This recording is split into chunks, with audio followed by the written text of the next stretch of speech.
Chapter 10. Rain on a sunny day. Date unknown.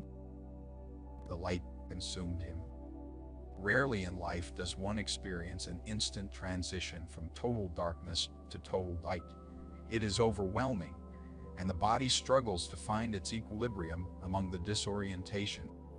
Despite the unyielding brightness, Thomas welcomed it. He felt he could breathe again. He'd never considered himself claustrophobic, but he would have been lying if he tried to deny the panic he'd felt at the notion of having to stay in that tunnel any longer. Had the hatch not opened, the trip back through the tunnel would have been.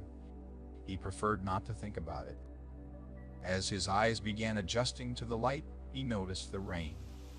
He heard it before he saw it or felt it, the hatch door's frame still providing some protection from the world above. Two things were immediately certain to him. It wasn't a sprinkle, and it hadn't just started. It was a slow, prodding rain, perfectly between light and heavy, the type of rain that lasts. This was confusing to Thomas on multiple levels. When he had entered the tunnel from his childhood backyard, it had been a perfectly sunny day. He didn't remember seeing a cloud in the sky. Thomas figured he'd spent somewhere between 30 and 50 minutes total in the tunnel, including the time it had taken to set up the device. The idea that a rain like the one he was currently seeing had somehow arisen in that amount of time seemed just as impossible as the alternative explanation. Well, maybe not just as impossible. Regardless, he was not prepared for rain. He hadn't even considered the potential. While it wasn't pouring, the steadfast drizzle would have him drenched quickly if he didn't find somewhere to shelter from it. He could attempt to wait out the rain in the stairwell, of course, but for reasons he couldn't fully explain, he desperately wanted to be away from the dark tunnel and the bones which he knew lingered within it. Thomas had never encountered the skeletal remains of a human before. He assumed few had. As such, he felt fully justified in being unsettled by them. But there was something about those bones, those particular bones, which had taken Thomas's fears to almost nonsensical levels. He couldn't put his finger on it and didn't want to try. He just wanted to be away from the tunnel, even if it meant getting wet. Accepting his future drenched fate, Thomas tucked his bags to the corner of the fourth step, climbed the stairs, and burst into an unknown land. He wanted to get a lay of the area before making any decisions, and leaving the bags in the stairwell would keep them dry while he did. Wherever he was, it wasn't Petersburg. The area was heavily wooded and grassy, which alone didn't preclude it from being near his childhood home, but it was also full of rocky elevation changes, which absolutely did. The landscape in front of him reminded him more of his uncle's home in Tennessee. They weren't quite Smoky Mountain-like, but finding a landscape with even these elevation changes would require one to travel hundreds of miles south of Petersburg. Thomas slowly started forward into the rainy woods, always staying within eyesight of the tunnel and trying his best to keep to a straight line. There was no way to tell where or when he was, the gray clouds above casting a dreary haze over the forest. He wished he could see the sun more clearly to get an idea of the time. He thought it appeared to be in the general vicinity of where it had been when he'd crossed his backyard an hour earlier. Somehow this was strangely reassuring to him, but with everything that had been on his mind, he hadn't paid close enough attention to know if his memory was accurate. After walking around 50 meters, Thomas's view of the tunnel was becoming obscured by the trees and shrubbery he had passed. He didn't want to walk much further for fear of losing his bearing, so he stopped for a moment, considering his options. While doing this, he noticed he was standing on a small cliffside which looked down into a valley, some 30 feet below. At first, nothing seemed out of the ordinary about the valley.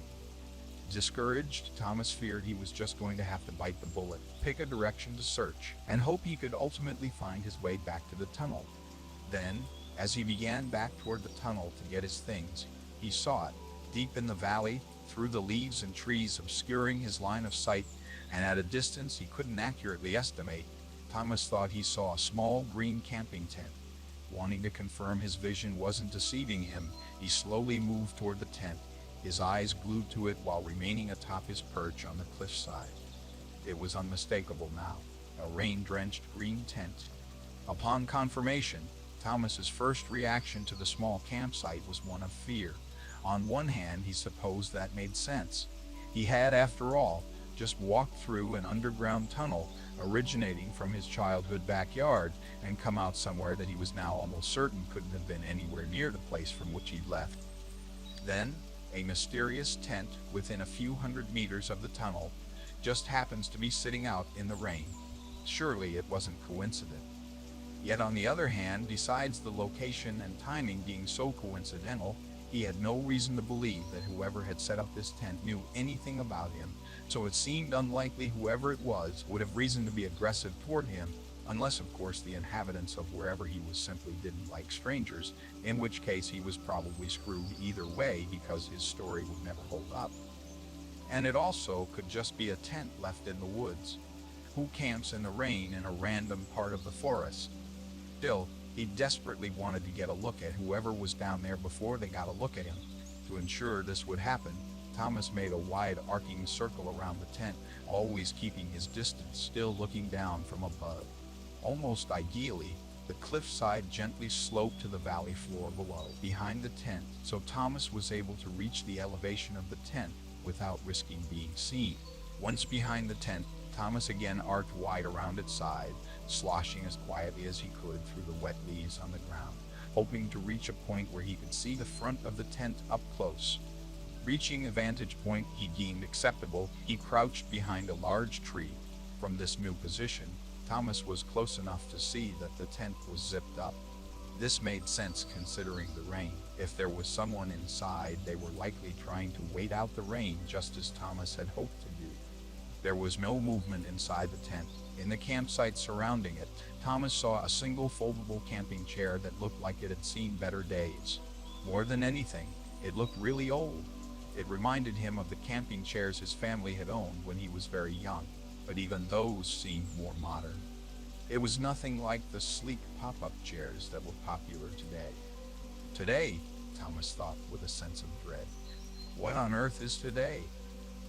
He continued to wait, at least 5 minutes. No movement at all. His best guess was that there was no one inside. His second guess was that if someone was inside, they were asleep. Any guess beyond that made him uncomfortable. Knowing he couldn't wait indefinitely in the rain for someone who might never show up, Thomas finally decided to approach the tent. What he had not decided, even as he began to creep forward, was whether he should reveal himself to a potential camper by yelling out from a distance, or whether he should try to get as close as he could while remaining unknown. Ultimately deciding that he was more likely to make an enemy by sneaking around and surprising someone, and still holding to the perhaps naive belief there was no reason for anyone to consider him a threat, Thomas announced himself, standing about 30 feet from the tent. "Hello?" Thomas yelled. "Is anyone in there?" At first, nothing. Then, some shuffling, followed by a shadowed silhouette inside the tent rising from the prone position. "Just a minute," a female voice called. Thomas couldn't place the tone of her voice, but it wasn't fear or even surprise. Suddenly, the zipper began to unzip. As expected, a woman stepped out. Short, with auburn hair, wearing jeans and a black tank top, the woman's tanned skin suggested she spent a lot of time outside and had likely had a recent bout with sunburn. "Hello," she said with a big smile, patting down the front of her jeans. "Are you Thomas?" Thomas was stunned at the question. He didn't respond. "I'm sorry," she continued, embarrassed. "I'm sure this is confusing. My name is Heather. It's just, I've been waiting for you. Please come inside. Get out of the rain." Thomas didn't know what to say. Physically, the woman certainly was not a threat to him unless she had a weapon. She was a foot shorter than him and probably 60 pounds lighter. The fact that she already knew his name was startling, but enough to make Thomas at least give her a chance to earn his trust. He began awkwardly. "I have some stuff, that I left where I came from, that I need to get. Let me go grab it and I'll be right back, okay?" He knew he sounded like a fool. "Do you need help?" she asked. "No," he said sharply, almost aggressively. No, just give me a minute and I'll be right back." To get back to the tunnel, Thomas had to walk past Heather, dissecting the giant circle he'd just made. "Hopefully you have an extra set of clothes," she said with a laugh as he walked by. You're so